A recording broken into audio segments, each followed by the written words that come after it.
सभी भर्ती हो जाओ। और महाराज फिर क्या था, उस मंडली के सदस्य बढ़ते चले गए और घर घर में माखन चोरी लीला प्रारंभ हो गई। बोल माखन चोर भगवान की। ब्रजबामा का मनोरथ पूर्ण करने के लिए, गोपियों को दर्शन देने के लिए भगवान ने माखन चोरी की है। अब तो जब कभी भी गोपियों को भगवान का दर्शन करने की मन में उत्कंठा जागे तो मेरा नित्य प्रतिदिन कोई ना कोई नया उलाहना लेकर के आ जाए। अरे यशोदा रानी, सुमैया दौड़ी चली आई। हाँ बहन, कैसी आई हो? हाँ बहन, कैसे चली आई? आज हमने कोई निमंत्रण तो भेजा नहीं, तुम कोई बुलाया तो भेजा नहीं, तुम सब कैसे चली आई? गोपियों ने कहा, यशोदा आज हम तुम्हारे लाला के गीत गा भी नहीं आई। तो बोले, आज हम तुम्हारे लाला की करामत सुना भी आई। क्या कर दियो मेरे लाला ने? गोपियों ने कहा, देखो यशोदा, हम कोई चुगलखोर नहीं जो काऊ के पीठ पीछे चुगली करे। हम जो भी कहेंगे तेरे लाला के सामने कहेंगे। कहाँ है तेरे छोरो? तो यशोदा मैया ने आवाज लगाई, अरे बेटा कनुआ। सो भगवान दौड़े दौड़े आए। हाँ मैया, क्या बात है, कैसे बुलाया? यशोदा जी ने कहा, देख तो बेटा, ये सब के सब तेरी शिकायत लेकर के आई हैं। सुमेरा शिकायत का नाम सुनते ही मुंह फुला करके एकदम गुस्सा में भगवान बैठ गए। तो जब गोपियों ने इस दृश्य को देखा तो प्रसन्न हो गई, क्योंकि दर्शन करने के लिए कोई गोपियां कोई ना कोई उलाहना लेकर के आती थी। सुमेरा अन्य गोपियां तो भगवान का दर्शन करती हैं, एक गोपी यशोदा मैया को अपनी बातों में उलझा लेती है, शिकायत करती है।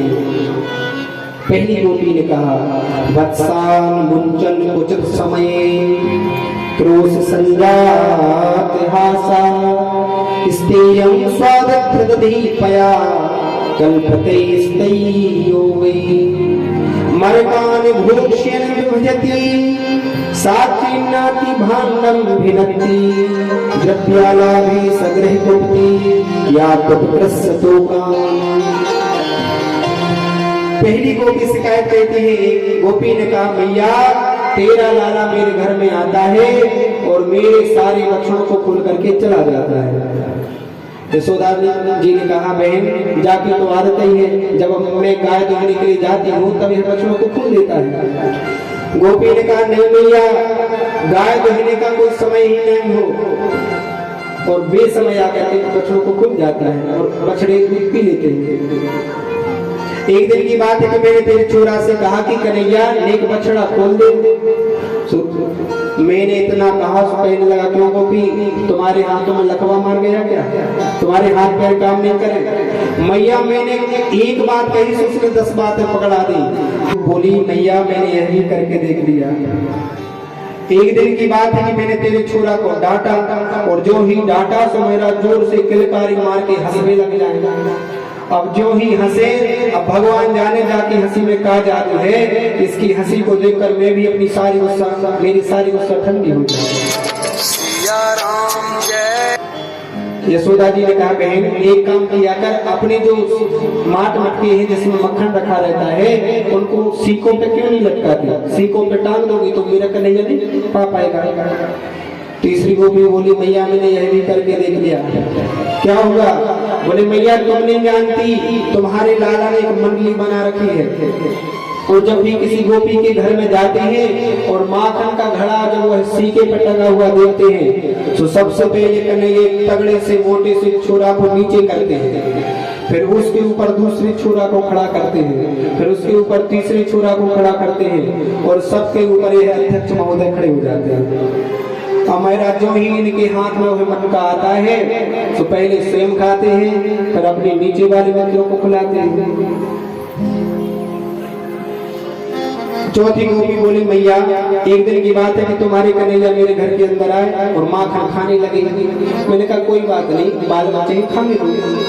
अब मैया खाते खाते, बहुत सारे मटके थे, बहुत मक्खन होता था मेरे घर में, तो खाते खाते जब इसका पेट भर गया तो अपने मित्र को खिलाया। मैंने कहा कोई बात नहीं, मित्र है खा लेने दो। और मेरा जब मित्रों के पेट भर गए तो तुम्हारे कन्हैया ने ना जाने ऐसी कौन सी आवाज निकाली कि मैया मेरे घर में 1000 बंदर टपका है। अब भगवान जाने जाके बंदरों से क्या रिश्तेदारी है कि एक आवाज में 1000 बंदर आ गए। तो मैया उन बंदरों को भी इसने खवाना शुरू कर दिया।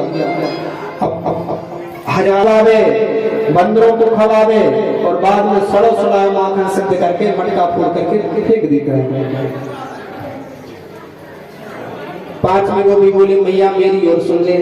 क्या हुआ? बोले क्या बताऊं यशोदा मैया, परसों मेरे पति का जन्मदिन था, तो जन्मदिन की खुशी में मेरे अपने घर में 56 प्रकार के भोग बनाए। सुबह तुम्हारे लाला आए और पटली पर बैठकर बोले गोपी बहुत जोर से भूख लगी है, कुछ खाने को दो। तो मैंने कहा नहीं बेटा अभी खाने को नहीं मिलेगा, जब भगवान सत्यनारायण की पूजा हो जाएगी, कथा हो जाएगी, इसके बाद पंडित जी भोजन करेंगे, फिर तुम्हें खाने को मिलेगा।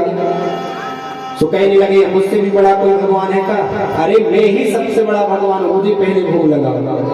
तो मैंने नहीं डाल दिया, नहीं करेंगे, ऐसे खाने को नहीं मिलेगा, पहले भगवान का भोग लगेगा, फिर पंडित जी पाएंगे, फिर जाकर के तुम्हें मिलेगा। तो मेरा झटपाटा से उठे और कहने लगे गोपी होगी सो देखी जाएगी, आज तो यही देखेंगे। और मेरा उठ करके चले गए। अब जन्मदिन की खुशी में मेरे पति और हमने दोनों ने बड़े प्रेम से भोजन किया और रात में सो गए। अब भगवान जाने तुम्हारे कन्हैया मेरे घर में कब अंदर आ गए और रात्रि के 2 बजे तुम्हारे कन्हैया आए और मेरी चोटी और मेरे पति की दाढ़ी दोनों बांध करके भांज गए।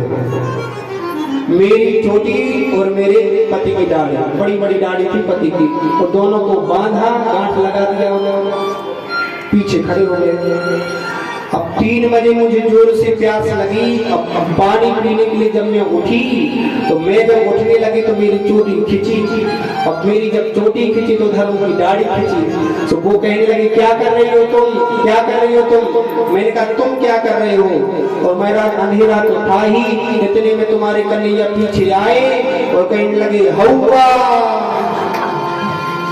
सोई महाराज हमने सोचा कोई भूत आ गया घर में। अब जैसे तैसे करके पति इधर खींचे, मैं इधर खींचूं, आधी उनकी दाढ़ी उखड़ गई, आधी मेरी चोटी उखड़ गई।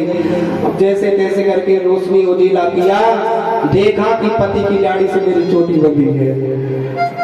मैया ऐसे सो तुम तेरो लाला